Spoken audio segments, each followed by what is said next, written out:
welcome everyone to the 6th episode of our Saturday Chat series. Gosh, time is really flying. First off, I just wanted to thank everyone for tuning in, everyone that's been following along on my journey. This has been awesome. I am so grateful to have you along. I really appreciate it. So let's go ahead and get into some questions first. I did want to take a quick minute though before we get into the questions. I am having trouble keeping up with my emails, guys. Many of you probably know I have not responded. I apologize. Anyone that's reached out for a meetup and I haven't got back to you or not been able to meet up, I really apologize. I was not expecting the big amount of emails that I've been getting. I do get a lot of spam emails from companies and businesses soliciting products. They want me to advertise for them. I got to sift through all those, so I appreciate the patience. If I haven't got back to you, I really apologize. I'm working on getting through those and working on coming up with a system to better organize my emails so I don't have this problem. So just wanted to mention that. Let's see. We'll get into my week this past week. We might as well talk about that now before we get into the questions. Okay, so recap on the last week. I have spent my first week in Oregon. It's been amazing. I started by crossing into Oregon from Boise, Idaho, and went into Huntington, Oregon. At that time last week, there was a pretty intense heat wave. It's still hot in Boise, Idaho, even today, up in the hundreds. So I was a little overwhelmed by the heat. This is one thing as a full-time traveler, van dweller. The weather pretty much dictates where I go and when I go. And I try to stay ahead on that and look at the extended forecast. But the weather can change on you, and it's just not a super reliable way as far as relying on extended forecasts. But it can give you a general idea of what the temps are like in certain areas, certain elevations, and just kind of go on what the current weather is like. So with the heat wave and knowing that it was going to last most of the week, I kind of pushed through eastern Oregon faster than I would have liked to. There was a lot of beauty in central Oregon. What I really enjoyed is once I got to Bend, Oregon, that whole national forest area between Bend and Eugene, Oregon is really beautiful. So I'm just enjoying spending time up in the national forest. It's really different for me to be around so many trees. Being from the Southwest, we do have forests, but the trees are just so dense here. I'm used to more like being in areas where there's a lot of like open space and viewpoints, and when you're thick in the forest, it's just trees as far as the eyes can see, and it's a little bit, I don't want to say confining, but kind of in a way. I'm experiencing a little bit of wanting to be able to see what's all around me, and all I can see is trees. So it's been a little bit of an adjustment, but I enjoy it. It's a welcome change. I really do love being in forest and around a ton of trees. So I just thought I'd mention that it is a little bit weird and different. It's taking some getting used to. All right, so let's go ahead and get into the questions. First question I'm going to address is going off a question I answered last week. Last week I was talking a little bit about how some of these work camping jobs like the sugar beet harvest and Amazon.com are just becoming a little bit more picky in who they hire. Really just kind of leaning towards couples and people in fully self-contained RVs. This leaving out single people like myself living in vans full-time. This is not an absolute. There still are plenty of work camping jobs out there that are taking single people living in camper vans, no problem. There's campground host jobs. They will hire people in cars that are tent camping. Those are typically the more remote campgrounds where there's not hookups. Most of the people in fully self-contained RVs are going after the jobs where there's hookups, which leaves all the other primitive campgrounds open to people like me, single people in vans. So those jobs are available. They're just becoming less and less because of the influx of people just applying for them. So the question I got is, on that same note, do I think that a lot of the public lands, the boondocking spots, national forest land that you're allowed to camp on for free, do I think that it's going to be more competitive to find spots in those areas? I don't really think so. I think there's plenty of public land out there, and since I've been doing this, I'm only realizing how much public land there really is. More so out west. From what I've heard, I haven't done a lot of exploring on the eastern part of the states, but it sounds like there's just more and more of it out west. And I just don't think that it's going to get to the point to where these public lands fill up. I think there's plenty of land, and although there is an influx with people doing this and living this lifestyle, I just don't think it's enough to start filling up our public lands. Next question I get semi-often is, how long do I stay at one spot when I am camping in public lands? It really varies, guys, but you'll probably notice from my videos, it's usually not more than a few days. The way I'm traveling, I usually am on my way to a job, even though a lot of times it's like 3 months on my way to a job. Still, that time goes by fast, and I do kind of have to regulate how much time I spend in one spot, depending on how much I want to actually see, looking at my budget, how much money I can spend in gas and stuff like that. But for the most part, it's usually 1 night to about 3 nights. A long stay for me in one spot is usually about a week. I typically don't do the full 14 days on public lands. I know for a lot of people that's something they like to do, and sometimes even push it beyond the 14 days. I'm not a big fan of that.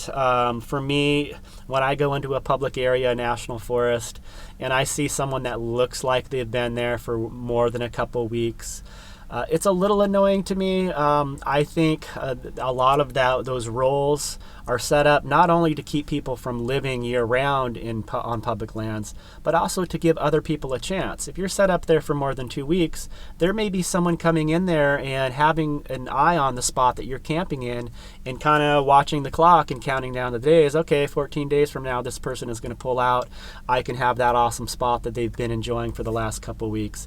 And when you overstay that 14 days, it's not about just breaking the rules. It's about being fair to other campers out there that may want your spot. So I really try to observe that and not stay in one spot too long. Try to have a sharing attitude and know that there may be someone else that's wanting the spot that I'm in. Okay, I got a couple questions on the van in particular as far as maintenance and the tires that I use. I do all the maintenance on my van. I do oil changes on the road, and I usually try to find a place where I can lay down a piece of cardboard to prevent any drips or spills of the oil. I carry my own stuff to do the oil change. I usually get the gallon jug of oil to where I can add the oil and then pour from my oil pan the used oil back into that jug that the fresh oil came in, and then I can take that jug to an auto parts store. They recycle it so I don't have any waste. Works out really good, saves me some money. I always try to do the maintenance on my own vehicles. It's a little bit of security knowing that I did it, and of course does save some money. Also, as far as the tires go on my van, I do have an all-terrain light-duty truck tire. They're like the cheapest low-mileage tires you can get from Discount Tire. So just the cheap brand. I actually think I have like 3 different brand tires on this van right now, but probably something I should do is invest in a slightly better tire. But just not knowing how long I'm going to have this van, I just try to go like year to year and just get the cheapest tires I can. Okay, so for the last question, this is one I've been avoiding and dodging for a while, and there's kind of a reason behind it, so we'll get into it. I get asked a lot, especially after a video where I show someone else's pet, especially dogs. I'm a dog lover, guys. I love all animals, dogs in particular. I've had pet dogs in the past. I grew up with a dog as a family pet. Am I going to get a dog? Am I going to have a companion with me on the road in this van? Guys, I've met a lot of people that travel with pets, dogs. I've met people that travel with dogs in vans my size, and I do not judge anyone. I do not know the specific of anyone else's lifestyle that travels with pets and has a dog in a small space. For me, I cannot visualize it, guys. I cannot see, as much as I would love to have a little pet companion with me, I cannot see keeping an animal in this small space. It's just too small. In the summer months, this van is above 100 degrees on a regular basis. A lot of times it doesn't even cool down overnight. I just can't see that being a good home for a pet. I just can't bring myself to do it. It doesn't seem humane to me. I'm in no way judging or saying that people that have pets in their vans are unhumane. I don't know the specifics of their lifestyle. They probably have something worked out to where they can keep things comfortable for their pet. I'm just not in a situation where I can do that. The way I have to travel with these work camping jobs, the online work I do, it just doesn't seem like a good home for a pet. I do in the future foresee, if I'm in a bigger vehicle, somewhere where I can control the climate a little bit better in the vehicle. If I do end up with a box van or something that I can set up with AC, I'd be much more into looking into having a pet with me. But as it sits now, I just can't do it, guys. The people that I do know that are successful having like a small dog or pet in their van, they have a service dog. They've trained their dog to be a service dog so they can take their dog with them most places. So that would be something that I would definitely probably do, is train my dog to be a service dog. But as it sits now, that's going to be a few years in the future. So good question. And once again, I'm not trying to make anyone look bad that has a pet in a vehicle and lives on the road. It's just something for me right now in my vehicle doesn't seem like a good idea. Okay, so that's going to wrap it up for the questions. In closing, I just wanted to take a quick minute to talk about some things I've been thinking about, reflecting on. And, you know, a lot of this has to do with meeting other fellow nomads and travelers out here. It's always interesting to hear that we all kind of have slightly different motivations for doing what we're doing, why we're doing it, why we continue to do it. And when I meet people like that and have those conversations, it makes me reflect on what I'm doing, why I'm out here doing what I'm doing. And a lot of this has come down to, when I'm reflecting on what I'm doing, is I'm kind of just learning to live all over again. I'm learning a new lifestyle, a new way to live. And a lot of the old habits and things that I learned the way I was living previously really don't apply. And a lot of those are bad habits and things that I need to scrap. So it's really allowing me to break down things to the basics and kind of start from square one. And that feels like a good place to me. I'm really happy where I am. I'm learning a lot about myself, learning a lot about the people in the world around me, and it allows me to just have a little bit more well-rounded outlook, a little bit more positive of a perspective on life. I'm excited about the future, what the future holds.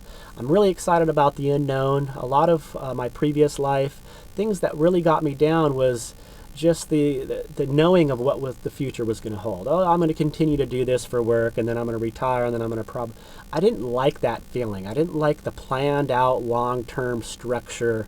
I like the unknown. I like not knowing what's ahead, what's around the next corner, and I'm enjoying living like that. And I'm learning a lot of things about myself that I can do and thought processes I can adopt to make that type of living more comfortable and fulfilling. So that's what I'm going for out here. I hope that made some sense, but I feel like I'm in this kind of weird place of just figuring life out, you know. And I'm in my early 40s and I'm just kind of like figuring out like, wow, there's certain things in life that I really enjoy. There's certain things in life that I don't enjoy. There's certain things that I don't have to take part in. There's people I don't have to be around.